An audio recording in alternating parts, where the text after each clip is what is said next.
اور وہ جس کو ہم ڈیٹ کہتے ہیں, بالکل ہم زبان کے اندر ڈیٹ کہتے ہیں, وہ ڈیٹ جائز ہے. وہ لڑکا لڑکی جا کے کہیں کافی پی سکتے ہیں, اپنی لائف انجوائے کر سکتے ہیں. بالکل شادی کرنے سے پہلے مذہب ہمیں اس کا حکم بھی دیتا ہے اور اجازت بھی دیتا ہے. دیکھو میں حدیث اور فقہ کے کلمات پڑھ رہا ہوں, کوئی مصنوعی تو نہیں. آپ پوچھیں مفتی صاحب سے کہ جناب مفتی عبدالقوی صاحب نے کہا النظر الی المخطوبہ جائز, التکلم معہا جائز, المشی معہا جائز. یہ میری فقہ کہہ رہی ہے, یہ میری حدیثیں کہہ رہی ہیں. اس پر آپ کو ایک لطیفہ سناؤں. جی جی. جب مولانا فضل الرحمان صاحب بھی تازہ سیاست میں آئے, ضیاء الحق کا دور تھا, ادھر سے محترمہ بے نظیر بھٹو صاحبہ تشریف لائیں. نواب زادہ نصر اللہ خان صاحب اس وقت مرکز ہوتے تھے سیاست کا. تو مفتی صاحب مولانا فضل الرحمان صاحب اسی مکان میں تھے جس مکان میں مفتی محمود صاحب ان کے والد ہوتے تھے. اب تو ماشاءاللہ گھر نہیں رہے بلکہ بہت کچھ محلات بن گئے. تو بے نظیر صاحب آتی نا, تو ایک دن ہم بیٹھے تھے تو میں بھی بیٹھا تھا, تو ان کے شیخ الحدیث نے کہا کہ مولوی فضل الرحمان کیا کمال ہے, وہ محترمہ آتی ہے, تم بیٹھ کے اس کے ساتھ گفتگو کرتے ہو, لوگ بس ہم سے پوچھتے ہیں, پھر تمہاری میٹنگ لمبی ہو جاتی ہے, کبھی آدھا گھنٹہ, کبھی سوا گھنٹہ, کبھی ہم شرم کے ہمارے اندر نہیں آتے کہ تمہاری سیاسی باتیں ہیں, یہ خدا نخواستہ لیک ہو جائے تو میں بڑا مزاحیہ تھا پہلے دن میں نے کہا بھائی بے نظیر صاحبہ کا نکاح چونکہ نہیں ہوا تو مولانا فضل الرحمان النظر الی المخطوبہ والمشی معہا والتکلم معہا, یہ تو صرف سیاسی باتیں ہوتی ہیں تھوڑی, باقی مولانا فضل الرحمان اور ان کے درمیان نکاح کے مسائل کے اوپر گفتگو ہوتی ہے. اس لیے مولانا فضل الرحمان جو ہے وہ ان کی مخطوبہ جو ہے وہ محترمہ بے نظیر صاحبہ ہے. کیا بات ہے. اچھا مفتی صاحب, ایک اور آپ نے جو ہے اسٹیٹمنٹ پاس کی اور جو کہ سوشل میڈیا پلیٹ فارمز کے اوپر بہت زیادہ وائرل ہوئی کہ اگر کوئی شخص آپ نے کہا صلاحیت رکھتا ہے فطرتی طور کے اوپر کہ وہ 5 درجن نکاح کر سکے تو وہ کر لے. نہیں یہ لفظ میں نے نہیں کہا. اچھا یہ کیونکہ نا آپ کی ریگارڈنگ جو اسٹیٹمنٹس ہیں نا وہ میڈیا اس کو توڑ مڑوڑ کے بھی کئی دفعہ پیش اسی طرح کرتے ہیں نا. تو آپ نے کہا جی میرے تو اپنے 2 درجن سے زیادہ نکاح ہیں. ہاں یہ بات ٹھیک ہے. میں نے اس میں تو یہ آپ کہا نے تھا 2 درجن سے زیادہ نکاح کیسے کیے؟ ہاں میں پچھلے دنوں سعودی عرب میں تھا, آپ بھی تھے, تو ایک سعودی نے میری دعوت کی. اچھا. تو اس نے جب دعوت کی تو وہ میرے پاکستانی جو تاجر تھے ان کو کہا کہ وہ میرا نام, انہوں نے کہا آئے ہوئے ہیں لے آؤ. آپ کو پتہ ہے پٹھان ہوں اور عربی ہوں, انہوں نے 10 15 20 25 عرب والے بھی آ گئے, فلاں بھی آ گئے, مہمان نواز پورے سارے مہمان نواز. جی زبردست. اور پھر اس کا اپنا فارم تھا بکریوں کا, اونٹوں کا. کیا بات ہے, کمال ہے. تو مجھ سے کہنے لگا تیرا فتویٰ کیا ہے؟ میں نے کہا میرا فتویٰ یہ ہے کہ الزواج واحد, شادی جو ہوگی وہ ایک ہوگی. اچھا. ون نکاح, نکاح کیا ہوگا؟ مثنا و ثلاث و رباع. اب قرآن کی آیت میں پڑھ رہا ہوں. آگے میں نے کہا فمستمتعتم به منہن فآتوہن اجورہن الاستمتاع بدون العدد والحساب, چاہے 5 ہوں, چاہے 6 ہوں, چاہے 7 ہوں, کیونکہ اہل تشیع کے ہاں بھی جو متع ہے اس کے اندر 4 کی پابندی نہیں ہے. اس کو ہم ڈسکس کرتے ہیں متع کو, آپ اس کو کنٹینیو کریں. وہ اٹھے حضرت, کوئی میرا ماتھا چوم رہا ہے, کوئی میرا ہاتھ چوم رہا ہے, کوئی میرا کندھا چوم رہا ہے, کہتا ہے واللہ فتویٰ طیب افضل من نکاح المسیار. کہنے لگے ہمارے جو سعودی علماء نے نکاح مسیار کا اجازت دی ہے نا, تیرا فتویٰ اس سے بہتر ہے, کیونکہ نکاح مسیار کا لفظ نہ حدیث میں ہے نہ فقہ میں ہے, اور تو جو فتویٰ دے رہا ہے وہ تو قرآن کی آیت ہے, 5ویں سپارے کی پہلی آیت ہے. بالکل. معنی یہ ہے کہ جب آپ نکاح کے مسائل کو آسان کرو گے. ہاں ان میں سے ایک شیخ کہنے لگا واللہ انا نکحت 21, میں نے اب تک 21 نکاح کیے ہیں. اچھا 21 نکاح کر لیے, مگر انہوں نے کیے اپنے فقہ کے حساب سے. نہ وہ فقہ نہیں, فقہ کا کوئی فرق نہیں ہے. اچھا. 4 کا عدد ہونا چاہیے ہر وقت. 4 عورتوں کو آپ ایٹ اے ٹائم اپنے نکاح میں رکھ سکتے ہیں. اب 6 مہینے کے بعد, 8 مہینے کے بعد, 9 مہینے کے بعد, سال کے بعد ایک محترمہ کہتی ہے ٹاٹا, جب میں کہتا ہوں ٹاٹا, یعنی کہ اس کو طلاق دینی پڑے گی. طلاق دے دوں یا وہ مجھ سے طلاق لے جائے یا وہ خلا لے لے, کہے کہ یہ خلو, اس تک کام نہیں جاتا, چونکہ محبت پیار کا معاملہ ہوتا ہے نا. تو میں نے کہہ دیا کہ بھئی اب وہ میرا خیال ہے کہ آپ کو طلاق دے دی جائے. اس نے کہا ہاں بس.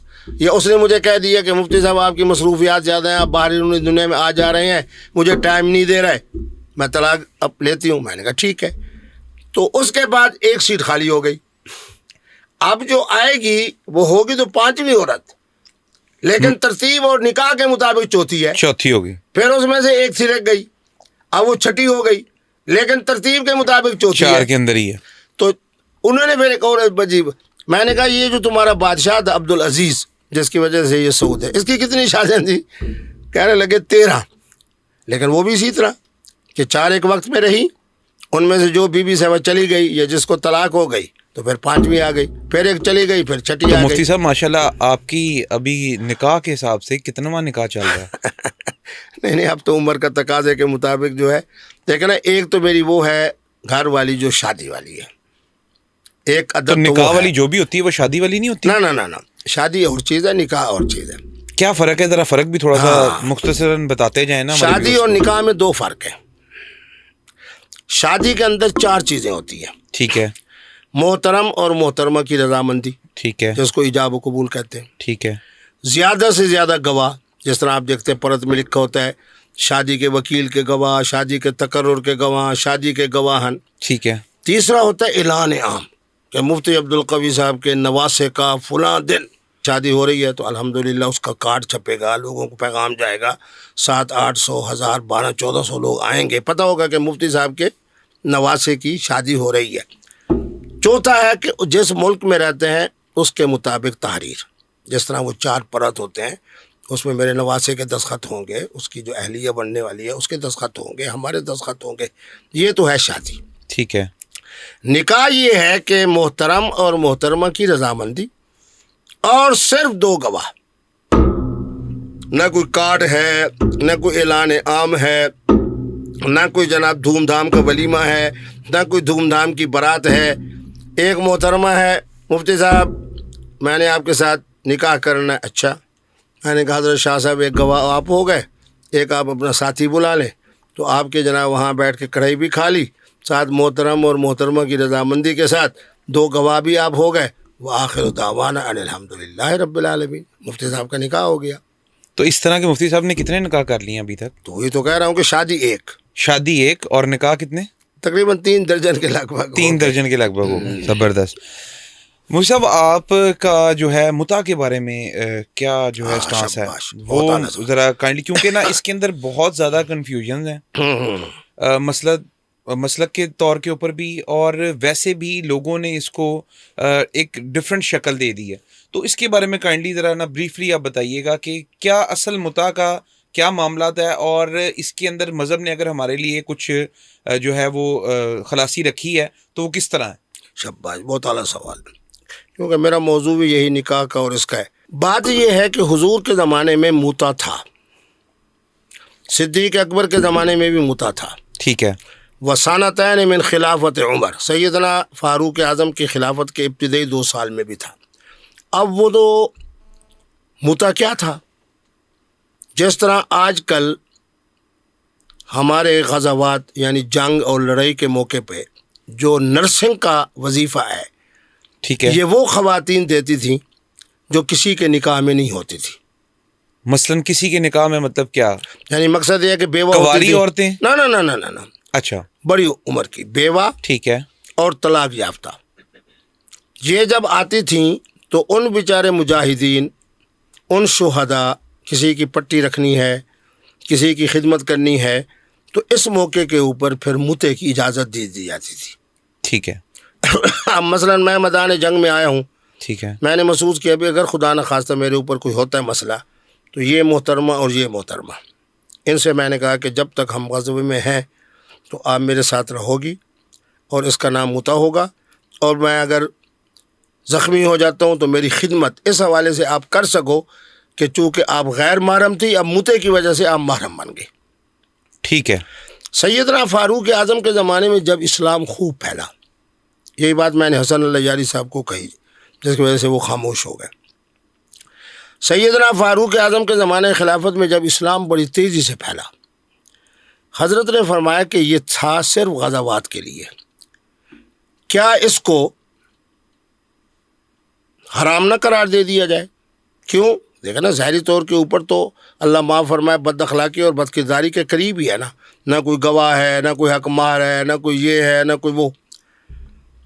تو سیدنا فاروق اعظم کے زمانے میں، حضرت کے زمانہ خلافت میں، جس مجلس مشاورت نے کہا کہ متع حرام ہے، یہ میں نے اہل تشیع علماء کو کہا، کیا اس مجلس مشاورت میں علی پاک اور خود سیدنا امام حسن مجتبیٰ بیٹھے تھے یا نہیں بیٹھے تھے؟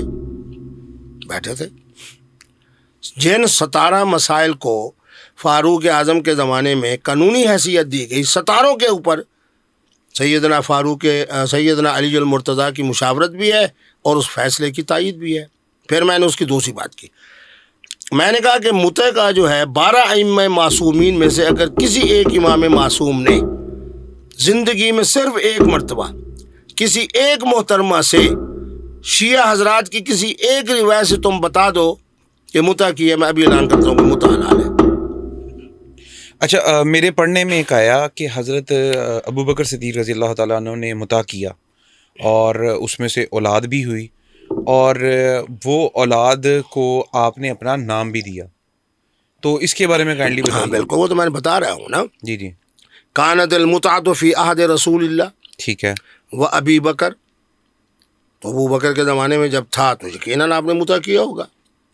حسن اللہ یاری صاحب نے یہ کہہ دیا کہ حضور نے متع کیا ہے، میں نے کہا استغفر اللہ استغفر اللہ، تو انہوں نے کہا آپ نے استغفر اللہ کیوں کہا؟ میں نے کہا بات یہ ہے کہ اس محترمہ کا نام بتاؤ جس سے حضور نے متع کی ہے۔ اس کے ذہن میں ابو بکر والی روایت نہیں تھی، وہ حضور کی طرف چلے گئے۔ بہرحال دوسرے یہ ہے کہ متع کیوں حرام ہے، دیکھو نا، اس کو دماغ سے سوچیں۔ میں آپ کے پاس آیا، میں نے کہا جی میں نے صرف 15 منٹ انٹرویو دینا ہے اور اس کے بعد اجازت، اور میں گھڑی دیکھ رہا ہوں۔ متع کے اندر ہے وقت کا تعین، جو سب سے بڑی خرابی ہے۔ یہی میں نے شیعہ علماء کو کہا، انہوں نے کہا آپ کیا کرتے ہیں؟ میں نے کہا شباش، فَمَسْتَمْتَعْتُمْ بِهِ مِنْهُنَّ فَآتُوهُنَّ أُجُورَهُنَّ، آپ کے ہاں متع قرآن کے مطابق ہم اہل سنت کے لیے استمتاع۔ متع کیوں حرام ہے؟ اس لیے کہ وقت کا تعین ہے۔ استمتاع میرے والا اس لیے حلال ہے کہ وقت کا تعین نہیں، جب تک رہیں گے تا میری جب وفات اچھے تک، طریقے سے ختم ہو تو اب ختم ہاں کر دیں۔ نہیں لمبا بھی ہو سکتا ہے سلسلہ، میری وفات تک بھی جا سکتا ہے۔ اب مثلاً اگر میرے پاس اس وقت ایک ہی محترمہ ہے شادی والی، اور میرے پاس دوسرا تیسرے چوتھے نکاح والی عورت نہیں ہے، گنجائش ہے ابھی بھی آپ کے گنجائش ہے، پاس۔ تو اس زمانے میں اگر میں کسی کے ساتھ استمتاع کر لیتا ہوں تو ہو سکتا ہے کہ وہ 6 سال چلے، 4 سال چلے، 5 سال چلے، 2 سال چلے، جب تک چلے۔ ایک تو وقت کا تعین ہے متع میں۔ اچھا، یہ جو آپ جو کرتے ہیں اس کے اندر بھی عدت کرنی پڑتی ہے کہ اس کے اندر عورت کے لیے عدت کی ضرورت نہیں ہے؟ اب تو شیعہ علماء بھی متع کے اندر عدت کہتے ہیں۔ اچھا، ہاں، کیونکہ عدت کیا ہے؟ عدت کا معنی یہ ہے کہ کیا مفتی عبدالقوی صاحب کے اس عمل کی وجہ سے محترمہ جو ہے وہ کسی حاملہ تو بچے نہیں کی، ہوگی؟ ہاں کہیں بچہ جو ہے وہ پیٹ میں تو نہیں ہے۔ لیکن آج کے ترقی یافتہ دور میں مجھ سے لوگ کہتے ہیں نا جی مفتی صاحب آپ کے فتوے کے مطابق ہم نکاح کریں تو بچہ ہو جائے، تو میں نے کہا میں کان سے پکڑ کے 2 چھنکوں گا۔ آج کے دور میں تم اتنے جاہل ہو کہ تمہاری مرضی کے بغیر بچہ ٹھہر گیا، بھئی کیوں ٹھہر گیا؟ نکاح کا معنی افزائش نسل نہیں ہے، یہ کوئی گائے اور بکری اور بھینس نکاح نہیں۔ کا تو مفتی صاحب مقصد ہی اپنی نسل بڑھانا نہیں ہے؟ نہیں لِتَسْكُنُوا إِلَيْهَا وَمِنْ آيَاتِهِ أَنْ خَلَقَ لَكُم مِّنْ أَنفُسِكُمْ أَزْوَاجًا، فرمایا تمہارے لیے زوجہ کیوں ہے؟ لِتَسْكُنُوا إِلَيْهَا، تاکہ تم سکون حاصل کرو۔ سکون حاصل کرو۔ اب ایک محترمہ جو ہے میری سال 70 سال کی ہے، پہلی والی میری بیگم، اور ایک محترمہ جو ہے وہ 42-40 سال کی ہے، ایک محترمہ راکھی سامت کی عمر میں ہے، وہ 35-36 سال کی ہے، تو جو سکون اس نے فراہم کرنا ہے وہ 70 تو وہ سال میری ہیں۔ بزرگ، بلکہ مجھے اس کی خدمت کرنی پڑے گی۔ تو معنی یہ ہے کہ شادی کا مقصد سکون ہے۔ اس کی بہترین مثال ہے، آدم علیہ السلام جنت میں تھے، بالکل۔ کسی نعمت کی کمی تھی؟ جنت کی نعمتیں تھی نا، اور بار بار کیوں کہہ رہے ہیں اللہ سیاں مجھے جیون ساتھی دے، اللہ سیاں مجھے جیون ساتھی دے، اللہ سے بیوی ہوا آ گئی۔ معنی یہ ہے کہ اس دن ایک چینل کے نے پوچھا کہ جی سب سے بڑی نعمت کیا ہے؟ وہ خود ہی پھر بول پڑی کہ اولاد۔ میں نے کہا نہیں، سب سے بڑی نعمت بیوی ہے، جس سے اولاد آئے گی۔ جیتے رہے۔ بات یہ ہے کہ ہمارے مذہبی لوگوں نے اس کو اپنا موضوع ہی نہیں بنایا۔ میں ان کی شکایت نہیں کر رہا، بالکل۔ جب مفتی منیب الرحمان بیچارہ ساری زندگی ایک ہی بیوی پہ اکتفا کرے گا تو کیا اس نے دوسری اور تیسرے اور چوتھے نکاح کے لیے کوئی آسانی پیدا کرنی ہے؟ اور کون بدبخت عورت ہے جو مفتی منیب الرحمان کو پیغام نکاح بھیجے؟ مفتی تقی عثمانی صاحب بیچاروں کے نکاح میں ایک ہی محترمہ ہے، اسی سے اولاد ہے، تو حضرت کے پان کھانے کی وجہ سے جو ان کی منہ کی کیفیت ہے، کون سی بدبخت عورت ہے جو ان کو پیغام نکاح بھیجے؟ پیغام نکاح آئیں گے، مفتی صاحب کو آئیں گے، اینک مزیدار ہے، شکل مزیدار ہے، رنگ مزیدار ہے، صحت مزیدار ہے، پھر اس کے ساتھ جناب کھانا پینا مزیدار ہے۔ خواتین، مفتی صاحب کا آپ کے بارے میں آپ نے خود بھی فرمایا کہ مفتی عبدالقوی ایک شہد کا چھتا ہے، ہاں بالکل، مکھیاں خود ہی جو ہے وہ اٹریکٹ ہوتی ہیں۔ تو ابھی تک تو ہم نے دیکھا بھی سابقہ کچھ عرصے کے اندر کافی لوگ اٹریکٹ ہوئے آپ سے۔ حریم شاہ کا ذکر کرتے چلیں، حریم شاہ کے ساتھ کیا تعلقات ہیں مفتی صاحب کہ پتہ چلا کہ مفتی صاحب کو آخر کے اندر ایک تھپڑ بھی رسید کر دیا حریم شاہ نے، تو وہ کیا معاملات ہوئے؟ جس محترمہ نے آ کے مجھے یوں ہاتھ رکھا نا، چلو اس کا نام تھپڑ ہی میں رکھ دیتا ہوں اپنی تواضع کے لیے، وغیرہ اس بیچاری نے آ کے یہاں ہاتھ ہی رکھا تھا، ٹھیک ہے، اس کا نام تھا عائشہ۔ اچھا، وہ آپ کے لاہور میں ہے اور انتہائی بری حالت میں ہے، کیونکہ اس کے خامد نے عبداللہ اس کا نام تھا، تو اس نے اگلے دن ہی مجھے فون کر کے کہا کہ مفتی صاحب میں نے اس کو فارغ کر دیا کہ تو نے ایک عالم دین کی، کیونکہ آپ کو پتہ ہے پٹھان اس معاملے میں مجھ سے، اور یہ جو تھی ہماری حریم شاہ، یہ تو پیچھے مولوی عبدالعزیز کی طرح تصویر بنا رہی تھی۔ تو میں نے لوگوں کو کہا، میں نے کہا اس نے ایک موبائل کے ذریعے ویڈیو بنائی اور حضرت مولانا عبدالعزیز صاحب نے 2 موبائلوں کے ذریعے ہاتھ میں پسٹل پکڑ کے ویڈیو بنائی۔ ہاں، وہ پسٹل والے سے پسٹل لے کے کلاشن کو، اور اس کو اپنا موبائل دیا کہ تم بناؤ، اور اس نے ایک موبائل کی وجہ سے جتنی ذلت تک پہنچی وہ بھی آپ کے سامنے ہے۔ اور آج کل مولوی عبدالعزیز بیچارہ علماء دیوبند کی طرف سے جس طرح کی جناب بیچارے کے ساتھ تنہائی کا معاملہ ہے، اور جس طریقے میں اس بیچارے کی بے توقیری ہو رہی ہے، میں بڑے محتاط الفاظ استعمال کر رہا ہوں، بالکل وہ اس سے دگنا ہے جو حریم شاہ کو ملے۔ حریم شاہ نے ایک موبائل کے ذریعے، حضرت نے 2 موبائل کے ذریعے، تو اس لیے ذلت بھی دگنی ہونی تھی، دگنی ہونی تھی۔ یعنی کہ جس نے مفتی عبدالقوی کو ستایا اس جس نے نے دنیا اور انسان آخرت میں کو کچھ نہ پایا۔ دیکھیں حضرت، یہ مفتی عبدالقوی کی بات نہیں، اچھا، یہ تو حضور کا فرمان ہے کہ مظلوم کے درمیان اور اللہ کے درمیان کوئی فاصلہ نہیں ہوتا، لیس بینہ و بین اللہ حجاب۔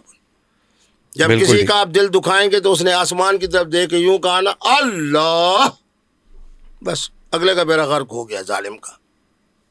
اچھا مفتی صاحب، مجھے یہ بتائیے گا، آپ نے ایک بیان دیا کہ خواتین سے بوس و کنار کرنے کے لیے نکاح کی ضرورت نہیں ہے، 2 بندوں کا، ایک لڑکے اور ایک لڑکی کا وداؤٹ نکاح بوس و کنار کرنے میں کوئی ممانعت نہیں ہے۔ اس کے ساتھ ساتھ آپ نے یہ بھی کہا کہ جو ہے نا وہ ان کے درمیان میں کسی بھی اگر کوئی نکاح کبھی کرنا چاہتے ہیں تو کسی مولوی کی ضرورت نہیں ہے، بس 2 گواہ کے سامنے اگر وہ کہہ دیں کہ جی ہم ایک دوسرے سے جو ہے وہ نکاح کرنا چاہ رہے ہیں تو بس وہ 2 گواہ کافی ہیں۔ کیا ابھی بھی آپ اس بیان پہ قائم ہیں؟ نہیں، بوس و کنار والی بات تو نہ آج تک میں نے کی ہے، اچھا، اور نہ کسی اس چینل پہ ہوگی۔ البتہ دوسری بات میں نے کی ہے کہ محترم اور محترمہ اگر دونوں باہمی طور پہ راضی ہیں تو درمیان کے اندر نہ نکاح خان کی ضرورت ہے، نہ کسی جناب خطبے کی ضرورت ہے، نہ کسی عالم کی ضرورت ہے۔ محترم اور محترمہ کی رضامندی کا نام ہی نکاح ہے، النکاح ینعقد بالایجاب والقبول۔ باقی اگر محترم اور محترمہ جو ہے وہاں 4 صورتیں جو میں نے بتائیں کہ ایک دوسرے کو دیکھ سکتے ہیں، جی وہ تو آپ ایک دوسرے کے ساتھ بوس و کنار کی بات نہیں ہے۔ اچھا، بوس و کنار مخطوبہ ہو یعنی جسے پیغام نکاح دینا، اس کے لیے بھی حرام، اور جناب اگر عام محترم اور محترمہ ہے تو وہ بھی حرام۔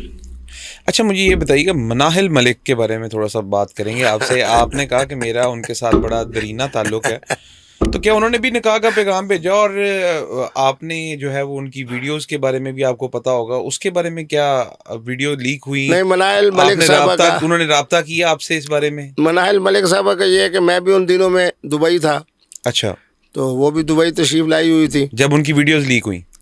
بس میں جو ویڈیو ہوئی تو میں اس دنوں میں وہیں تھا، پھر اس پر میں نے تبصرہ بھی کیا، میں نے یہی کہا کہ مناہل صاحبہ آپ غلط بیانی نہ کریں، صرف یہ کہیں کہ غلطی ہو گئی ہے، حماقت ہو گئی ہے، میں اللہ سے معافی مانگتی ہوں۔ اب آپ کہو کہ میں نہیں ہوں، یہ کوئی اور ہے، یہ جھوٹ کا گناہ جو ہے وہ اس گناہ سے زیادہ ہے جس حالت میں آپ کی ویڈیو وائرل ہوئی ہے۔ تو بہرحال منائل ملک صاحبہ کو اللہ تبارک و تعالیٰ مزید آگے ان کے فن کے اظہار کے حوالے سے ترقی دیں. لیکن بہرحال اور ان کا فن جو ہے وہ ٹک ٹاک کا فن، اس کی بارے میں اصل میں آپ کو بتاؤں نا کہ ہر نشہ آور چیز کی نقصان یہی ہے کہ عقل اتنا مغلوب ہو جاتا ہے کہ سامنے پڑا ہوا جناب اپنا وہ موبائل فون ہو یا جو چیز بن رہی ہو تو اس بیچارے کو پتہ نہیں چلتا کہ میرے ساتھ کیا ہو رہا ہے، اور یہ چیز حرام ہے. اچھا مفتی صاحب، لگے ہاتھ ایک بڑا اسکینڈل جو آپ سے منسلک ہے وہ قندیل بلوچ کا ہے. اس کے بارے میں آپ سے آج جو ہے وہ ڈسکشن کریں گے جو آپ نے آج تک کبھی کسی کو نہ ڈسکس کیا. ٹھیک ہے. ہم نے یہ دیکھا کہ قندیل بلوچ کا کیس آیا، آپ کو انہوں نے شامل تفتیش بھی کیا اور سارے معاملات آپ کے اوپر باقاعدہ ایک کامن جو پاکستانی ہے وہ یہ سمجھتا ہے کہ اس کے قتل کے کیس کے اندر اور دوسرے معاملات میں مفتی عبدالقوی کا بہت بڑا کردار ہے. جبکہ ایک ریسنٹلی سرچ آئی، ہم نے سوشل میڈیا پہ وائرل ہوتے بھی دیکھا کہ عمران خان صاحب اور بی بی بشرا کے بارے میں انہوں نے جو ہے وہ کچھ ڈسکشن کی تھی، جس کے بعد یہ سارے معاملات ہوئے. تو اس بارے میں ایک کمپلیٹ آپ کی کیا رائے ہے اور اصل حقائق سے ہمارے ویورز کو جو ہے آگاہ کریں. دیکھیں بات یہ ہے کہ جس دن وہ مظلومہ شہید ہوئی ہے. اچھا، آپ اسے مظلومہ مانتے ہیں؟ کیونکہ جب بھائی اور کزن اس بیچاری کے جسم کو دبا کے، اس کی ٹانگوں کو باندھ کے، اس کے یہاں ہاتھ رکھ کے 1 گھنٹہ اور 12 منٹ کی رپورٹ ہے ہماری جو ہماری جو پولیس کی رپورٹ آئی ہے، تو اس سے زیادہ بیچاری کی مظلومیت کیا ہو سکتی ہے. 2.5 سال تک مفتی عبدالقوی کا نام نہیں ہے. 2.5 سال کے بعد یہ کہا گیا کہ اس کے بھائی کا فون آیا تھا اور مفتی عبدالقوی صاحب نے سنا تھا. مفتی عبدالقوی صاحب نے منصوبہ سازی کی اور اس کے ساتھ مفتی صاحب کا نام شامل کیا جائے. تو چونکہ بات ساری فرضی تھی، خود ہمارے کوئی سیاسی حضرات بھی اس میں ملوث تھے، چونکہ میں اس وقت عمران خان صاحب کی. کون تھا ملوث؟ بتا دیں کھل کے مفتی صاحب. وہی مولانا فضل الرحمان صاحب. اچھا. ادھر سے کچھ این جی اوز بھی تھی، انہوں نے بھی یہ دیکھا کہ جناب مفتی صاحب کا نام ڈالو گے تو بڑا وائرل ہوگا. پھر انٹرنیشنل جو میڈیا تھا وہ بھی. تو اس لیے میں پہلی پیشی پہ باعزت بری ہو کے آگے، کیونکہ ان کے پاس نہ کوئی شہادت تھی، نہ کوئی ان کے پاس ثبوت تھا. ویسے آپ کے قندیل بلوچ کے ساتھ روابط اچھے تھے؟ بھائی ایک ہی ملاقات ہے نا، ایک ہی ملاقات ہے. میرے پاس ہوٹل میں تشریف لائی، ماہ رمضان تھا، میں جناب عالم آن لائن پروگرام کی وجہ سے مہمان تھا. تو البتہ یہ آپ کی بات بالکل معلومات درست ہے کہ انہوں نے مجھے پورے 3 گھنٹوں میں سے آدھا پون گھنٹہ صرف یہ بتایا کہ بشرا بی بی کون ہے. آپ کو نہیں پتا تھا؟ مجھے یہ نہیں پتا تھا کہ اتنی وضاحت کے ساتھ. اچھا. کہ بشرا بی بی کون ہے، پاک پتن سے ہیں، پھر خاور منی کا ان کا خامند ہے. ان میں سے 10% میرے پاس معلومات تھی، 90% تو اس نے دی. بنی گالہ میں کیا ہوتا رہا اور بنی گالہ میں کیا ہوتا تھا، پھر ہمارے جو جہانگیر ترین صاحب ہیں ان کی کیا کیا خدمات ہیں، اور ٹرانسپورٹ کا مسئلہ کس کے ذریعے حل ہو رہا ہے، ملاقاتیں کیسی ہو رہی. قندیل بلوچ کو یہ باتیں ساری کیسے پتہ تھی؟ ایک بہت ہی نارمل سے گھر سے اس کا تعلق تھا. کمال ہے. تو آپ نے نہیں پوچھا کہ یہ تمہارے ذرائع کون سے ہیں، کون سی ایجنسی سے ہو تم؟ میں نے یہ پوچھا. اس نے کہا کہ جی مجھے دلچسپی ہے عمران خان سے شادی کرنے کی. اچھا. اور میں آپ کے پاس بھی اس لیے آئی ہوں کہ آپ کا خان صاحب سے ایک بڑا قریبی تعلق ہے. میں نے ان کے سامنے نعیم الحق صاحب کو فون کیا، مرحوم کو، انہوں نے اٹھا لیا. خان صاحب سے میری بات ہوئی لیکن محترمہ کا میں نے نام نہیں لیا. اب یہ ساری جو معلومات تھیں جب اس نے مجھے دی، میں تو خاموش ہو گیا. 3.5 گھنٹے کی جو میٹنگ آپ کی ان کے ساتھ ہوئی، قندیل بلوچ کے ساتھ، مرحومہ کے ساتھ، اس میں انہوں نے آپ کو یہ ساری باتیں بتائیں؟ اچھا. پھر اس کے بعد ایک اور انٹرویو اس نے دیا، پتہ نہیں میری ملاقات سے پہلے یا بعد. اس میں بھولی نے وہ ساری باتیں بتا دی ایک مارننگ شو کے اندر. جب اس نے بتائی تو اسی وقت میں نے کہا کہ یہ انا للہ و انا الیہ، کیونکہ ہماری جو مختلف ایجنسیز ہوتی ہے نا، تو جس کے ساتھ مخلص ہوتی ہیں بہت زیادہ مخلص ہوتی ہے، اس کی ذات سے بھی زیادہ مخلص ہوتی ہے. تو پھر اس کے بعد اب اس کے بھائی کو کس طرح باخبر کیا گیا، کس طرح اس کو ذہنی طور پہ تیار کیا گیا، کس طرح وہ بیچاری ملتان آئی اور اس کو جناب کہا گیا کہ تم رمادہ کی بجائے آج رات ہمارے پاس ٹھہرو. گرمی کا موسم تھا، پھر آگے تو وہی ہے جو اس کا باپ بتاتا ہے، جو پرچے میں بھی FIR میں، کہ اس طرح آئے 2 بندے، ہمیں دودھ پلایا اور ہم بے ہوش ہو گئے. ہم صبح جب 8 9 10 بجے اٹھے، اوپر گئے تو اس وقت تک بیچاری کا جسم جو ہے وہ سارا سیاہ ہو چکا تھا اور وہ مری ہوئی پڑی تھی. گلا دبا کے اس کو گلا دبا کے قتل کر دیا گیا. مفتی صاحب، قندیل بلوچ نے اس 3.5 گھنٹے کی ملاقات کے اندر آپ کو جو حقائق بتائے، جو کہ آپ کے مطابق اس نے نادانی کے اندر جو ہے وہ سوشل میڈیا کے اوپر بھی بتا دیے، تو وہ کیا تھے؟ ان میں سے کچھ بتائیں گے آپ؟ آپ اس کے لیے نادانی کا لفظ نہ کہیں. اچھا. میں تو اس بات پہ حیران تھا کہ اتنی معلومات بغیر مشاہدے کے اس کے پاس کیسے ہیں. اب دیکھیں نا، جہانگیر ترین رقبے کے حوالے سے میرا ہمسا ہے، وہ مجھے بتا رہی ہے کہ جی جہانگیر ترین صاحب کا وہاں فارم ہاؤس ہے، یوں ہے وہ ہے، ڈینگرا بلانا. کیسے پتہ تھی اس کو؟ کمال ہے ویسے. اچھا، آپ دوسرے نے پوچھا نہیں اس سے؟ نہیں، میں نے اسے یہ پوچھا تو مجھے اس نے یہ بتایا کہ چونکہ میں خان صاحب سے نکاح کرنا چاہتی ہوں، اس لیے ان کی جو ایکٹیویٹیز ہیں نا ان سے میں باخبر ہوں. پھر نعیم الحق صاحب نے بھی اس بات کی تائید کی کہ یہ 1 2 دفعہ اپنی گالا بھی آئی ہے، 1 2 دفعہ ہمارے جلسوں میں بھی آئی ہے، اور آنے کے بعد جناب یہ بہت زیادہ جناب ہمارے ساتھ اس وقت رابطے کی ہے. پتہ نہیں، ہو سکتا ہے کہ انہی رابطے والے جن لوگ تھے جو خان صاحب کے بہت زیادہ قریب تھے ان میں سے کسی نے بتایا ہو، اور یہ بھی ہو سکتا ہے کہ کسی ایجنسی نے بتایا ہو. تو آپ نے ان کو اس کو وارن نہیں کیا قندیل بلوچ کو؟ نہیں، میں کیونکہ اس لیے کہ ان کی بات ہماری ہو رہی تھی سرائکی میں. سرائکی میٹھی زبان ہے، تو آپ کو پتہ ہے والی میٹھی زبان کے اندر میری گفتگو وہی میٹھی ہوتی ہے. تو بہرحال میں اس بات میں حیران تھا کہ اس کے معلومات 100% بعد میں درست ثابت ہوئے، اور اس کا معنی یہ ہے کہ اتنے معلومات اس کے پاس موجود ہیں. یہ بھی ہو سکتا ہے کہ ایک ایجنسی نے معلومات اس کو دیے ہوں، دوسری معلومات دوسری ایجنسی صاحب نے اس کو جناب اس انجام تک پہنچایا ہو، اس کے بھائی کے ذریعے اور کزن کے ذریعے. اچھا مفتی صاحب، یہ بتائیے گا کہ حال ہی میں انجینئر محمد علی مرزا، کچھ علماء دین کا اس کے بارے میں خیال ہے کہ اس نے قوم کو جو ہے ایک الگ جو ہے وہ مسلک کی طرف لے کے آیا، اور کچھ کا خیال ہے کہ محمد علی مرزا جو ہے وہ ٹھیک کر رہا تھا، کچھ باتیں اس کی ٹھیک تھیں مگر انداز بیان غلط تھا. تو اس کے بارے میں کیا کہنا چاہیں گے؟ بہت اعلیٰ بات کی. انجینئر صاحب سے میرا رابطہ تھا، کیونکہ بہت سارے لوگ ایسے ہیں جو مجھ سے ان کے بارے میں پوچھتے تھے. اور کس حد تک رابطہ تھا آپ کا؟ مطلب رابطہ یوں تھا کہ مثلاً کوئی 2 3 لوگ گئے ہیں جھنگ سے، ٹھیک ہے، یا پتوکی سے، یا میاں چنو سے، یا ملتان سے، تو انہوں نے مجھے بتایا کہ جی اس طرح ہم گئے تھے اور ان کے اکیڈمی میں گئے اور یہ بات ہوئی، اور پھر ہم نے آپ کا تذکرہ کیا. ایک دفعہ تو ایک صاحب مجھے ملے تو میں نے ان کو اپنی 2 کتابیں بھی دیں، یہی ایک 55 کے نکاح والا اور یہ کیفیات طلاق واقع نہیں ہوتی. دیکھیں، بات یہ ہے کہ الدین کلہ ادب. باتیں ان کی میں کہتا ہوں 100% کے 1000% درست تھی. بالکل ٹھیک. کیوں کہ وہ جو حوالہ دے رہے ہوتے تھے وہ درست ہوتا تھا. یہ ساری چیزیں ہماری کتابوں میں ہیں. میں بڑی معذرت کے ساتھ یہ بات کہوں گا، میں خود صاحب مطالعہ ہوں. فرق یہ ہے کہ مفتی عبدالقوی نے ان چیزوں کو تلاش کرنا ہے جو ان حضرات صحابہ، اہل بیت اور اولیاء کی عظمت والی ہے. ٹھیک ہے. میں نے یہ بیان کرنا ہے کہ 90 لاکھ مشرک کو کلمہ پڑھایا کس نے؟ خواجہ معین الدین اجمیری نے. اور فلاں محترمہ جو اس کو اس طرح پڑھایا، پھر اس سے بچے پیدا ہوئے، یہ ہوئے، 4000 امام الاولیاء بنے. خواجہ قطب الدین بختیار. حضرت نے کیا تلاش کرنا ہے کہ چشتی رسول اللہ. بات تو ان کی بھی درست ہے، یعنی کہ لکھا ہوا ہے کتابوں میں، کتاب میں ہے، کتابوں میں نہیں، صرف ایک کتاب میں ہے.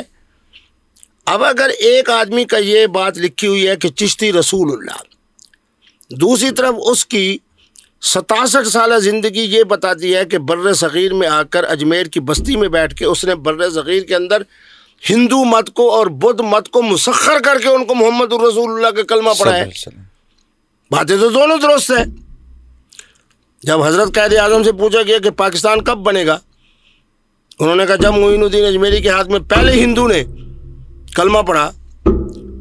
میرے پاس مستشرق کی کتاب پڑھی ہوئی ہے. جی مفتی صاحب، یہ بتائیے گا کہ انجینئر محمد علی مرزا نے اربعہ ثلاثہ ایک کتاب کا حوالہ دیا اور اس کے اندر کچھ واقعات بتائے، تو کیا وہ واقعات واقعی درست ہیں اور یہ اس کتاب کے اندر یہ واقعات لکھے گئے ہیں؟ دیکھیں، اصل میں ارواح ثلاثہ جو کتاب ہے نا، جی اس میں واضح تو نہیں لیکن اشارے کے اندر یہ ملتا ہے کہ وہ تینوں بزرگ کس طرح ایک حجرے میں تھے، کس طرح انہوں نے ایک دوسرے کو فیضان پہنچایا. فیضان پہنچایا کو ذرا ایلیبوریٹ کر دیں کہ کیا فیضان پہنچایا. یعنی بات بھی اسی طرح وہاں پردے ہی میں ہے. ٹھیک ہے. لیکن جس طرح آپ نے فوراً چونکے کہ فیضان کا کیا معنی ہے، تو اس کو ذرا انجینئر صاحب نے وضاحت کے ساتھ کہہ دیا کہ جناب جب تین بزرگ ایک ہی کمرے میں ایک دوسرے کی روح سے استفادہ کر رہے ہوں گے تو معنی کیا ہوگا کہ وہی کیفیت بن رہی ہوگی جس کو لواطت کہا جاتا ہے. لیکن بات یہ ہے، یہ آپ نے نا اس کو سینسر کر دیا مفتی صاحب. میرا سوال وہیں پر اسٹینڈ کرتا ہے، کیا واقعی کتاب میں یہ ذکر ہے؟ لکھی ہوئی دیکھیں نا تو بات یہ کیا وہ جو اتنے بڑے جو ہیں وہ عالم اور جن کی کتابیں یہ فقہ والے سارے پڑھ رہے ہیں، تو ان کو یہ چیزیں جائز دیتی تھی؟ کیا انہیں پتہ نہیں کہ اللہ نے قوم لوط کے ساتھ کیا حال کیا؟ یہ کیسے پوسیبل ہے؟ علم و فہم والا شخص ہیں آپ، تو آپ بتائیں نا یہ کیسے پوسیبل ہے؟ نہیں دیکھیں نا، یہ ہے نا کہ اگر ایک کتاب میں ہو کہ آپ کا نام حضرت شاہ صاحب اور مفتی عبدالقوی صاحب اور ایک فوٹوگرافر جو ہے وہ ایک کمرے میں تھے اور اکٹھے تھے، اور اس کے بعد اس حالت کے اندر باہر آئے، بات تو جناب جب کہی جائے گی تو ایک آدمی جو ادب والا ہوگا، جو علماء دیوبند سے ادب رکھتا ہے، اس کا مقصد یہ ہوگا کہ پکیزہ لوگ تھے، اگر انہوں نے آپس میں اختلاط ہو بھی کیا ہے، اگر ایک ہی جگہ کے اوپر تینوں کمرے میں اکٹھے ہو بھی گئے ہیں، کچھ بڑی ساری دیر اس میں رہے بھی ہیں، تو معنی یہ ہے کہ وہ غلطی کی طرف نہیں گئے ہوں گے. لیکن جو بات انجینئر صاحب کہہ رہے ہیں وہ کتاب میں تو ہے. ان تینوں بزرگوں کا ایک کمرے میں ہونا، ان کے مطابق ان کی اپنے 2-3 ایسے جملے جس سے پتہ چلتا ہے کہ ان کی کمال درجے کی محبت کی وجہ سے آگے بھی بہت کچھ معاملہ ہے. تو بات یہ ہے کہ یہی چیز انجینئر صاحب کے لیے خطرناک ثابت ہوئی کہ ان بزرگوں کو ماننے والوں کی اگر دیکھتے کہ بر صغیر اور بنگلہ دیش میں اور افغانستان میں ایک بہت بڑی تعداد ہے، تو آپ انہی کی کتاب سے ایک بات نقل کر کے اس کو چلو صحیح انداز میں بھی بیان کر رہے ہیں، لیکن سمجھے تو صحیح کہ کیا ان کے فالوور اس کو برداشت کریں گے؟ دیکھیں میں کوئی بھی صاحب علم اور صاحب فہم آدمی اس چیز کو ہمارے مذہب کے اندر برداشت کر ہی نہیں سکتا. بالکل، چاہے وہ کسی بھی فقہ سے ہو، چاہے اس کا کوئی بھی مسلک ہو.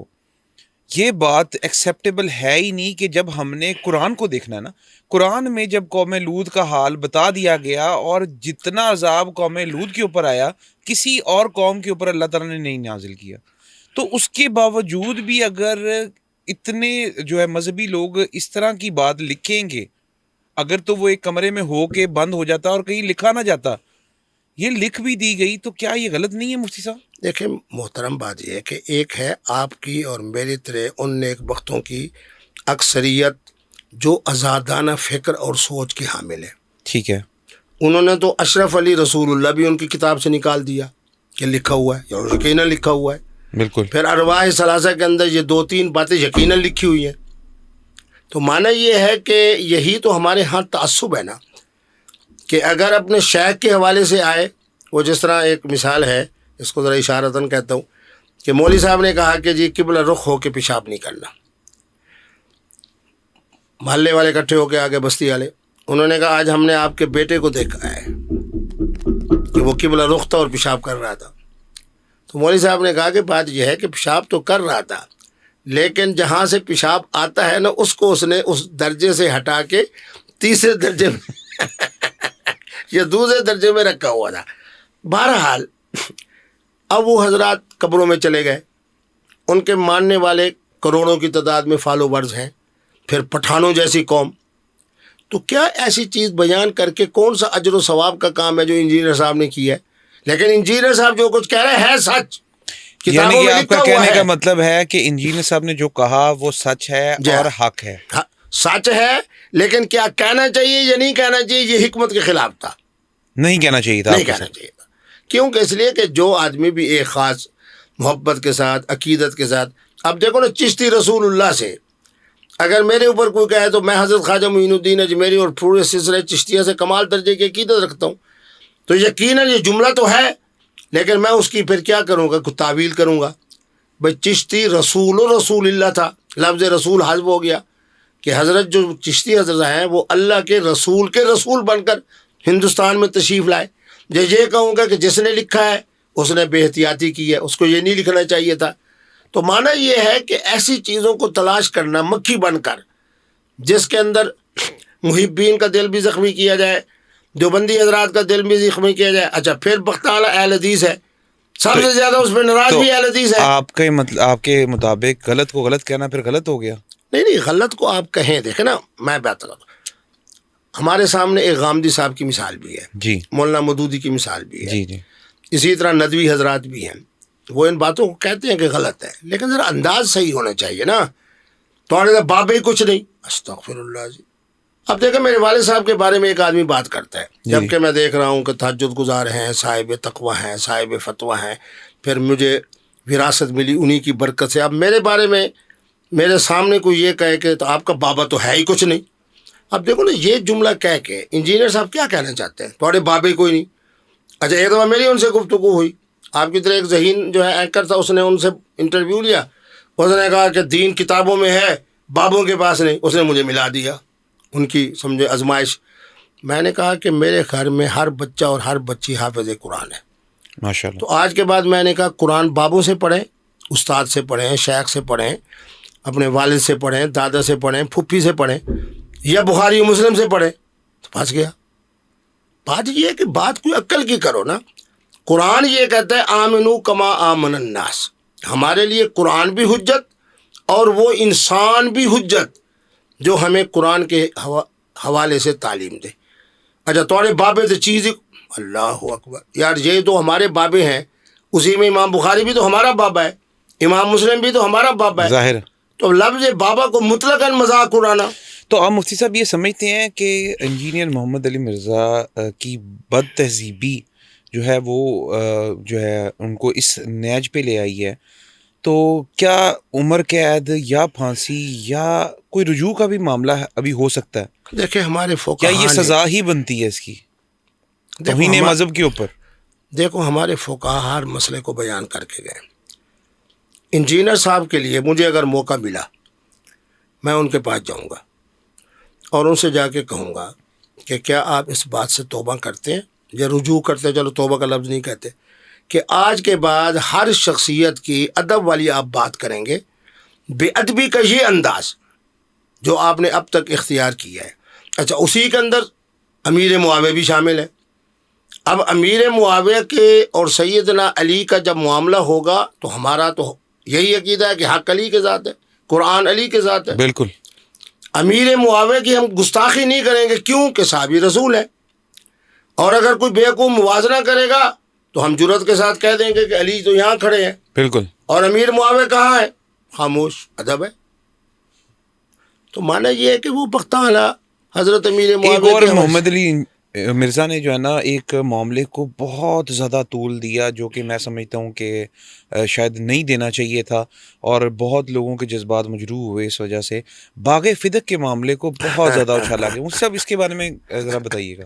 دیکھیں میری بات سنیں، ایک طرف میری قبلہ والدہ صاحبہ ہے، دوسری طرف والد صاحب ہے. میں اپنے کانوں سے سن بھی رہا ہوں، آنکھوں کا مشاہدہ بھی کر رہا ہوں. ابا جی بھی 3 دن سے امی سے نہیں بولتی، لیکن مجھے قرآن یہ کہتا ہے کہ وَلَا تَقُل لَهُمَا اُفٍّ. اسی طرح جتنے ہمارے مشائخ ہیں اور اولیاء ہیں، ان کا ایک مقام ہے، ان کی ایک عزت ہے. ان کے ایک جملے کی وجہ سے ان کو پوڑوں کو اڑا دینا کہ تھوڑے سے باپ بھی کچھ نہیں.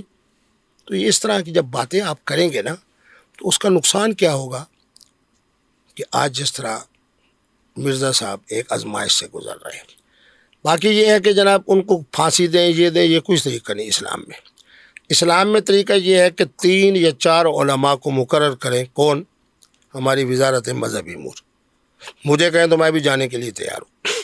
ان کو کہا جائے کہ یہ جو آپ نے جملے کہے ہیں، اگرچہ آپ کے مطالعے کے مطابق باتیں درست ہیں لیکن انداز غلط ہے. آج کے بعد آپ کا انداز مثبت ہوگا، وہ کہہ دیتے ہیں ہاں تو ٹھیک ہے، فوراً باہر آ جائیں اور آ کے جو بات کریں مثبت انداز سے کریں، اور جو باتیں پہلے کہہ چکے ہیں ان کا اعادہ نہ کریں. یہی توبہ ہے، یہی رجوع ہے. اب ان کو کہنا کہ 295 سی اور یہ اور وہ اور ڈینگڑا اور فلانا، کسی وجہ سے آپ نے دیکھا کہ ہمارے جو مذہبی لوگ ہیں، سوشل میڈیا والے ہوں یا دوسرے، اب وہ 2 حصوں میں بٹ گئے. بہت سارے مولوی صاحبان ان کی تائید میں آ گئے کہ کوئی 295 سی نہیں ہے. دوسرے کہہ رہے ہیں کہ نہیں 295 سی ہے. تو لڑنے کا فائدہ ہی نہیں. وہی طریقہ اختیار کریں جو اسلام نے بتایا. بالکل ٹھیک. اچھا مجھ سے یہ بتائیے گا کہ مولانا طارق جمیل صاحب کے بارے میں آپ نے جو آپ کے بڑے اچھے روابط ہیں ان کے ساتھ، کیا آپ سمجھتے ہیں کہ مولانا صاحب کا دھیان اب جو تعلیمی اور جو ہمارا مذہبی تھا اس کی طرف سے ہٹ گیا ہے، اور کچھ لوگوں کا خیال ہے کہ سیاست کی طرف زیادہ آ گیا اور کاروبار کی طرف زیادہ آ گیا؟ اس بارے میں کیا کہیں گے آپ؟ مولانا طارق جمیل صاحب سے ان کے والد، ان کے دادا، ان کے پردادا کا، ہمارے بزرگوں سے ایک تعلق ہے. ٹھیک ہے. مولانا طارق جمیل صاحب کا 92 میں جب ان کی اچھی تقریروں کا آغاز ہوا تو میں نے پوری دنیا میں دیکھا کہ ان کے چاہنے والے بہت تھے. لیکن جب مولانا سیاست میں آئے، کبھی جناب عباس شریف کے ذریعے میاں نواز شریف صاحب کا قرب، وہاں جناب بیان ایسا کر رہے ہیں جیسے معلوم ہوتا ہے اس سے بہترین حکمران کوئی نہیں. بالکل. میں عمران خان صاحب کی پارٹی میں اب تک موجود بیٹھا ہوں، میں قائد محترم کہوں گا، لیکن یہ تو نہیں کہ اس جیسا آج تک کوئی نہیں ہوا ہے، یہ نہیں ہے وہ نہیں، اس طرح رونے کا سٹائل وہ مذاق بن گیا. اب انہی کی جو تبلیغ جماعت والے لوگ ہیں ان کا ایک اپنا مزاج ہے، 6 باتیں کرو، اللہ کی طرف بلاؤ اخلاص کے ساتھ. اس کی بجائے آپ اپنے نام کے اوپر جناب ایک چیز بنا رہے ہیں، اور پھر مجھے لوگوں نے بتایا کہ جس کو ہم نالا کہتے ہیں، یہ زار بند کہتے ہیں، وہ بھی اتنی مالیت میں چونکہ مولانا کا نام ہزاروں کے اندر. تو جب آپ تبلیغ والوں سے ایک طرف ہو کے تجارت کے نام پر، اپنے نام پر، اسی طریقے کے اوپر سیاسی طور کے اوپر آپ وہ انداز اختیار کر رہے ہیں جو اہل علم کے لیے مناسب نہیں، پھر یہی کچھ ہوا جو کچھ مولانا کے ساتھ مانسیرا میں ہوا.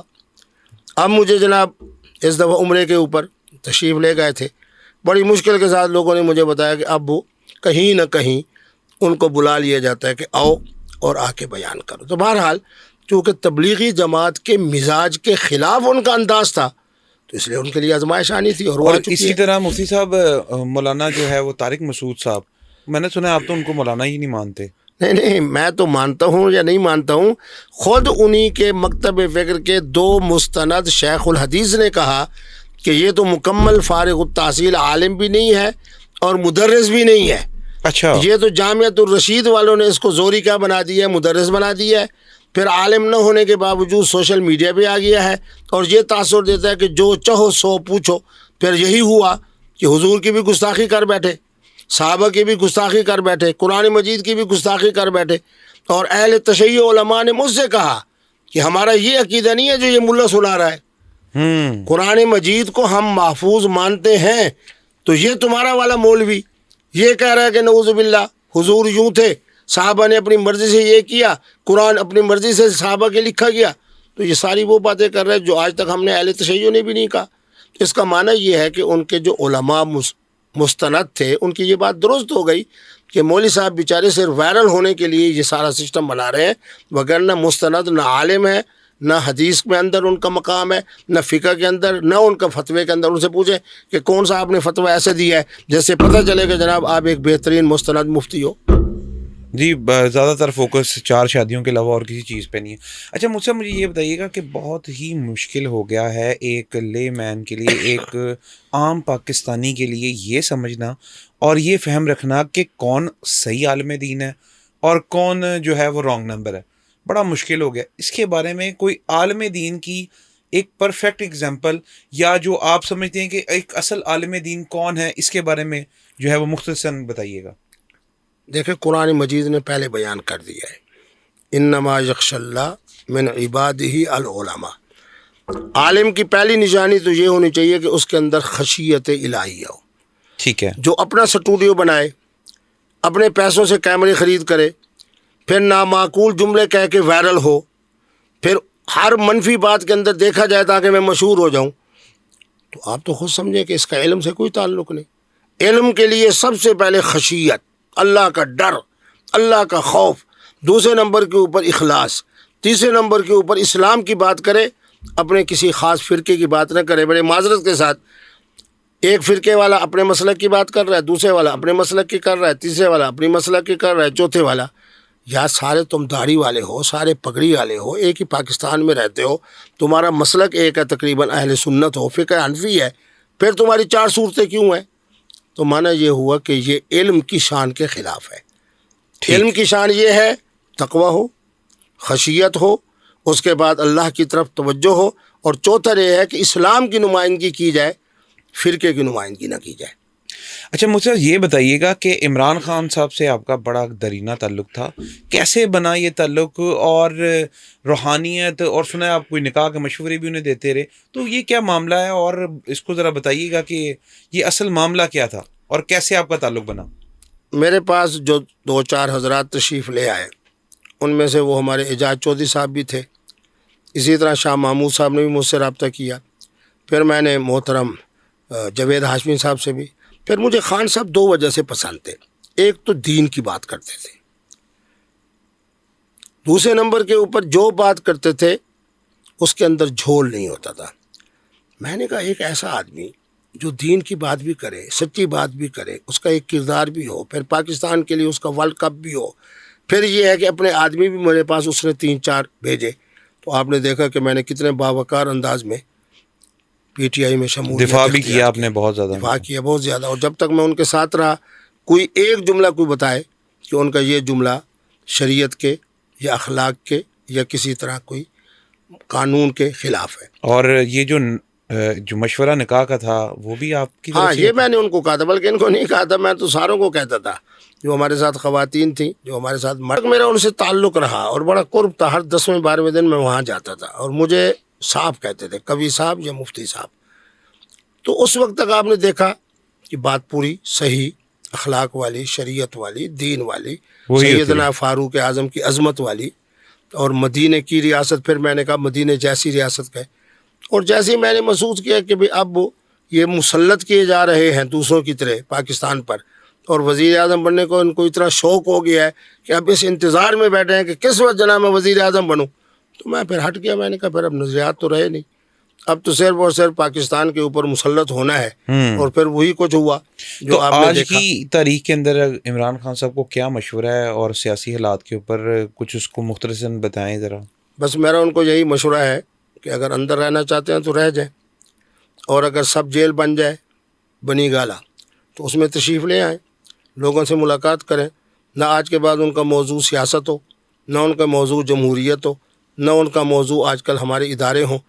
بیٹھ کے آرام سے خدمت انسانیت کے حوالے سے کام کریں، اور اس کے اندر سیاست کے حوالے سے اپنے متبادل لوگوں کو مقرر کریں، جس طرح وہ جناب وزیر اعلیٰ بھاگ رہا ہے کہ بتاؤ جی میں کس کس کو وزیر بناؤں، بس اس طرح سرپرستی فرمائیں اور آرام سے بیٹھ کے ریٹائرڈ لائف گزاریں۔ بچوں کو بلا لیں وہاں سے، قاسم کو، سلیمان کو، ان کی شادی کا انتظام کریں، کوئی بندوبست کا انتظام کریں۔ اگر ان کے پاس کوئی اچھے رشتے ہیں تو ٹھیک ہے، نہیں تو مفتی عبدالقوی صاحب کی خدمات حاصل کریں، انشاءاللہ ان کے بہترین رشتے ڈھونڈتے ہیں۔ اچھا مفتی صاحب، مجھے یہ بتائیے گا کہ سوشل میڈیا فورم کے بارے میں آپ کچھ اختلاف رکھتے تھے کہ جو مذہبی علماء ہیں وہ کہتے ہیں کہ جو ہے وہ سوشل میڈیا کی انکم، آپ نے کہا حرام ہے، میں بالکل نہیں کروں گا، اور اب سنا ہے کہ اپنا چینل لانچ کر رہے ہیں، تو کیا معاملات ہیں وہ تو بتائیں۔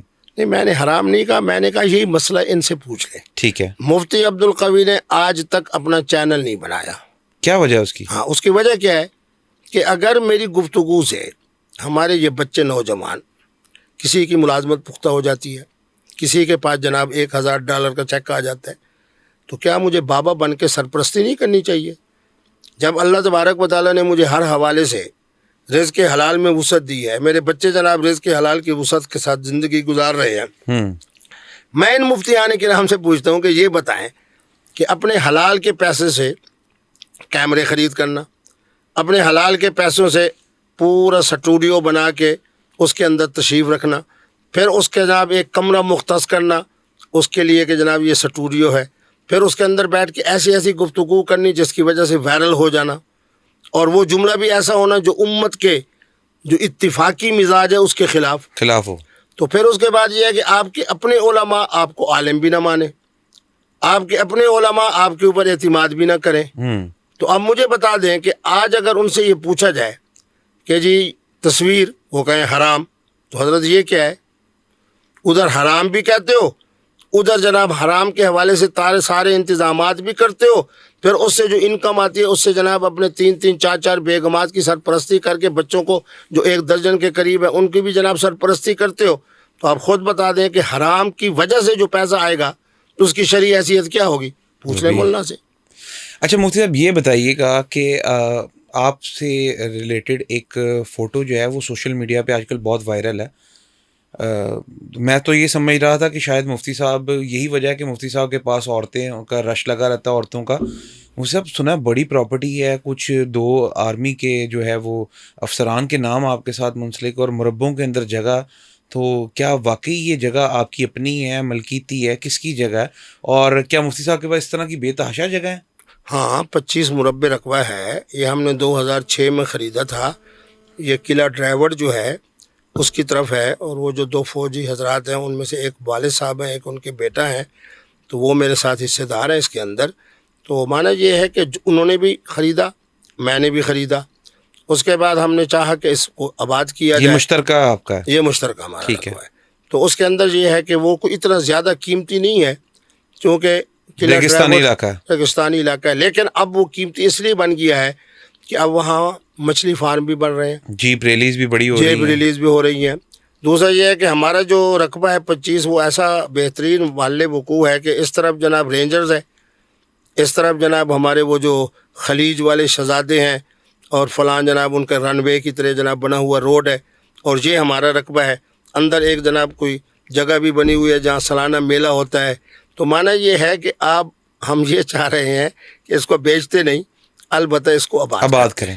اچھا مفتی صاحب یہ بتائیے گا, ملتان کے ایک سابق وزیر نے کہا کہ یار ہم سرائکی جو ہیں, اور خصوصاً یہ جو پٹی ہے آپ کی, یہ پاکستان کی 70% آبادی ہے, جبکہ فضل الرحمان کو ہم سے زیادہ پروٹوکول ملتا ہے, بات بھی اس کی سنی جاتی ہے. تو اس کے بارے میں کیا کہنا چاہیں گے؟ اچھا اگر وہ سرائکی کہتے ہیں نا تو چلو پھر بات کوئی عقل کی ہوتی. اچھا انہوں نے کہا اس ملک میں ہماری آبادی 70% سے زیادہ ہے, ٹھیک ہے, بڑے بڑے علماء ہیں. ہمیں تو اخبار میں خبر دینے کے لیے اور تصویر کے لیے ہم سوچتے ہیں کہ پتہ نہیں کہ ہاں ہمیں جگہ ملے گی, جبکہ فضل الرحمان نہ لفظ مولوی کہا, ہاں جی, نہ مولانا کہا, نہ جناب کہا, نہ محترم کہا. انہوں نے کہا دیکھیں فضل الرحمان ایک بات کرتا ہے, اس کی بات سنی جاتی ہے, اس کو ایک اہمیت دی جاتی ہے. لیکن بات یہ ہے کہ فضل الرحمان صاحب جیسا بھی ہو, ہر وقت وہ 5-6-7 MNA لے کر ہر اسمبلی میں پہنچتے ہیں. آخر ووٹ ملتے ہیں تو پہنچتے ہیں. آپ مجھے بتائیں کہ آپ کا کون سا آدمی ہے جو نون کی بغیر, پی پی کے بغیر, پی ٹی آئی کے بغیر کوئی ایک سیٹ لے سکے؟ سیٹ لے کے رہا, بالکل ٹھیک. تو آج اہمیت تو اسی کو دی جائے گی نا, بالکل ٹھیک. جس کے پاس عوامی قوت ہوگی. مفتی عبدالقوی کو کیوں اہمیت دیتے ہیں؟ اس لیے دیتے ہیں انہوں نے دیکھا کہ یار اس کا ایک مرکز ہے, اس کا ایک دارالعلوم ہے, اس کا جناب ایک مقام ہے, پھر رقبہ ہے جس طرح آپ فرما رہے ہیں. پھر جناب آ کے اسلامی عدالت کے حوالے سے مفتی عبدالقوی لوگوں کے درمیان یہ مسئلہ اگر ان کو پتہ چل جائے کہ مفتی عبدالقوی جناب نہ جداد والا ہے, نہ وراثت والا ہے, نہ حسب والا ہے, نہ نظب والا ہے, نہ اس کے بعد مدینہ یونیورسٹی کی کوئی سند ہے, بالکل بے باقا ہے, تو کیا مجھے اتنی اہمیت ملے گی؟ بالکل بھی نہیں. اچھا مجھ سے یہ بتائیے گا کہ بڑا کامن سا سوال ہے, اور شاید شرح میں کوئی نہیں ہے, تو اس لیے ہم اس کو ڈسکس کر سکتے ہیں آپ کے ساتھ. حقوق زوجیت ایک بندہ نہیں ادا کر پا رہا, تو اس کے لیے کوئی اور آپشن آپ سمجھتے ہیں کہ دین کے اندر کسی قسم کی ممانعت تو نہیں ہے کہ یہ کرنا ہے اور یہ نہیں کرنا؟ اس کے بارے میں ذرا کائنڈلی. بہت عمدہ سوال ہے, میرا دل چاہ رہا ہے کہ آپ کا ماتھا چوما جائے. آج کل کی جس طرح کی خوراک ہے, میں تو اسلامی عدالت کے حوالے سے جو آپ نے بات کہی ہے نا, میں اگر یہ کہوں کہ یہ میری نوجوان نسل کی بہت بڑی ایک تعداد ہے جو اس نعمت سے محروم ہو رہی ہے. عورت کے اپنے خواہشات ہیں, بالکل. میرا قرآن یہ کہتا ہے کہ جو بد نصیب 4 مہینے تک اپنی بیوی کے حقوق ادا نہیں کرتا, جسے الا کہتے ہیں, تو وہ خود بخود محترمہ جو ہے اس کو طلاق بائن ہو جائے گی. سیدنا فاروق اعظم کے بارے میں ہے کہ اپنی صاحبزادی سیدہ حفصہ سے پوچھا کہ تو امہات المومنین میں سے ہے, میری ماں ہے. انہوں نے بھی کہا کہ تھا کہ 4 مہینے. میری ریسرچ یہ ہے کہ 4 مہینے کے اندر اگر خامند اپنی بیوی کے حقوق ادا نہیں کرتا تو 4 مہینے کے بعد اس محترمہ کو حق کے تنسیخ ہونا چاہیے, اور وہ 15 دن کے اندر. اچھا اب اگر بیچاری شرافت کی وجہ سے اس سے علیحدہ نہیں ہوتی, تو اب چونکہ اسلام ایک فطرت کا دین ہے, تو فطرت کا دین ہے کہ اللہ نے ایک نظام بنایا ہے, لیکن وہ بیچارہ اس نظام سے اور نعمت سے محروم ہے. عورت بھی انتہائی شرافت کی زندگی گزارنا چاہتی ہے. اب عورت جس طرح اطمینان حاصل کرے, جس طرح کا وہ سکون چاہے, جس طرح کی اس کی پیاس بجھے. اب اس کے اندر 5 انگلیں بھی شامل ہیں, ان سے بھی بہت کچھ کام لیا جا سکتا ہے. اور آج کل کہتے ہیں جی فلاں آدمی جو ہے وہ اہل زبان ہے. جی تو اگر اہل زبان ہونے سے عورت مطمئن ہو سکتی ہے تو پھر کسی مفتی عبدالقوی صاحب سے یا کسی عالم سے پوچھ لے کہ کیا یہ کیفیت اندر سے نکلنے والے جو ہے پانی اس سے بچ کر اگر یہ انداز اختیار کیا جائے تو میرا خیال ہے کوئی مفتی یہ نہیں کہے گا کہ یہ غلط ہے یہ حرام ہے. بالکل ٹھیک. اچھا مفتی صاحب اسی کے ساتھ ساتھ عورتیں جو ہیں وہ آج کل کیونکہ آپ والی بات کہ آدمی اگر کوئی حقوق پورے نہیں کر سکتا تو ڈفرینٹ جو ہے وہ اکوپمنٹس آ گئی ہیں جو کہ اسی پرپز کے لیے یوز ہو رہی. کیا وہ بھی حلال ہیں؟ عورت کو اجازت ہے کہ وہ اپنی شہوت کو اس سے ختم کر سکے یا یہ حرام ہے عورت کے لیے کہ اپنے خامند کے علاوہ کسی اور چیز کا سہارا لے؟ فار ایگزامپل وائبریٹرز ہیں آج کل, تو اس کے بارے میں کائنڈلی بتائیں. دیکھیں میں بات جرأت سے کرتا ہوں, میں نے بہت سے خاندانی اور شریف عورتوں کو جی اس طرح کے آلات کی نہ صرف اجازت دی ہے اچھا بلکہ ان کو منگوا کے ان کے سپورٹ بھی کیا ہے. زبردست. لیکن اس کے متبادل آپ کیا کر سکتے ہیں؟ ہم جہاں جس علاقے میں رہتا ہوں وہاں بڑی بڑی قومیں, خاکوانی ہیں, ترین ہیں, سب دیندار اور مذہبی عورتیں ہیں. ٹھیک ہے. اب وہ بیچارے جب شکایت لے کر آئے میرے پاس کہ میرے بھانجا, میں ان کو خالہ خالہ کہتا ہوں, کہ میرے خامد کی یہ کیفیت ہے تو کیا انداز اختیار کیا جائے؟ پھر پہلے تو میں ان کو انداز بتاتا ہوں کہ چلو خامد کو اس طریقے پہ تیار کر لو. پھر جب وہ بیچاری نا امید ہو جائے کہ اس طرح کے انداز کے باوجود بھی ان کے اندر کوئی روح والی کیفیت پیدا نہیں ہوتی نہ ہو رہی ہو, اور ان کے اندر جو کیفیت ہے جوانی کی وہ ہو چکی ہے انا للہ و انا الیہ راجعون. اب آپ مجھے بتائیں, میرا اسلام حکمت کا دین ہے, عقل کا دین ہے. اب اگر اس کے لیے ایک ایسے آلے کا انتظام کر لیا جائے جس کو اس کا خامد استعمال کرے یا وہ خود بیچاری اپنے انداز سے استعمال کر لے, تو مجھے بتائیں کہ میں شرعی طور پہ کیوں کہوں کہ یہ حرام ہے؟ کیونکہ وہ یعنی کہ بہت مفتی عبدالقوی صاحب یہ کہہ رہے ہیں کہ آج کل جو ٹرینڈنگ کے اوپر چیزیں ہیں جن میں ون آف دی جو موسٹ ٹرینڈنگ آئٹم ہے جو خواتین یوز کر رہی ہیں اور بلیک مارکیٹ کے اندر بک رہا ہے, وائبریٹرز ہے, وہ اسلام کے اگر روح سے دیکھا جائے اور جو آسانی ہمارے مذہب نے دی ہے اس کے اندر وہ حلال ہے, اس میں کوئی مذائقہ نہیں. لیکن آپ خود بتائیں, خامد اگر صحت مند ہے تو پھر تو بالکل ہی حرام ہے. ٹھیک ہے. اگر خامد بیچارہ محروم ہو چکا ہے, اور خامد کیونکہ کافی لوگ جو ہے وہ آؤٹ آف کنٹری بھی کام کرتے ہیں تو ان عورتوں کے لیے بھی اب دیکھیں نا میرا اسلام کیا کہتا ہے کہ احمن البلیتین, ٹھیک ہے نا, ایک طرف جناب ایک چیز پڑی ہوئی ہے جو بہت حرام ہے, ایک چیز پڑی ہوئی ہے جو اس سے کم حرام ہے, ٹھیک ہے, ایک وہ چیز پڑی ہے جو اس سے کم حرام ہے. اب خدا نہ خواستہ ایسی معصوم عورت, ایسی پاکیزہ عورت خامد کی غیر موجودگی میں کسی غیر محرم کے ساتھ بد اخلاقی اور بد کرداری کا معاملہ کہے تو قرآن تو کہہ رہا ہے ولا تقربوا الزنا, زنا کے قریب نہ جاؤ. اب وہ بیچاری اپنے کمرے میں اور دائرے میں رہتے ہوئے دو کام کر سکتی ہے, یا تو یہ ہے کہ ایک محترمہ دوسری محترمہ کے ساتھ مل کر اپنی خواہش کو اتاریں, اس کو بھی حدیث میں روکا گیا ہے فقہ میں. تیسرا یہ ہے کہ ان آلات کے ذریعے سے اپنے بند کمرے میں محترمہ اپنے آپ کو سکون پہنچاتی ہے اور جناب کیسے اس پیاس کو یا اس خواہش کو یا اس فطری جو اس کے اندر اللہ نے صلاحیت رکھی ہے اس کو ختم کرتی ہے.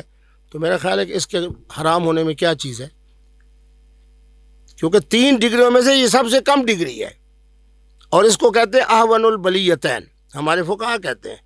یہ بھی حرام ہے, یہ جس طرح کہا گیا مولانا طارق جمیل صاحب نے, باقی حضرات نے بھی کہا کہ ایک آدمی بیچارہ اپنا حق حاصل کرنا چاہتا ہے لیکن پٹواری کہتے ہیں بغیر رشوت دیے نہیں, تو کہتے ہیں اس کے لیے رشوت دینا اس لیے جائز ہو جائے گا کہ بیچارہ اپنا حق حاصل کر رہا ہے. محترمہ اپنی فطرت کو گناہ سے بچانے کے لیے اس طرح کے آلات کو استعمال کر رہی ہے, تو مجھے فقہاء اسلام فرمائے اور مفتیان کرام بتائے یہ کیوں حرام ہے؟ وہ تو اپنی فطری جو صلاحیت ہے اس کی تکمیل کر رہی ہے.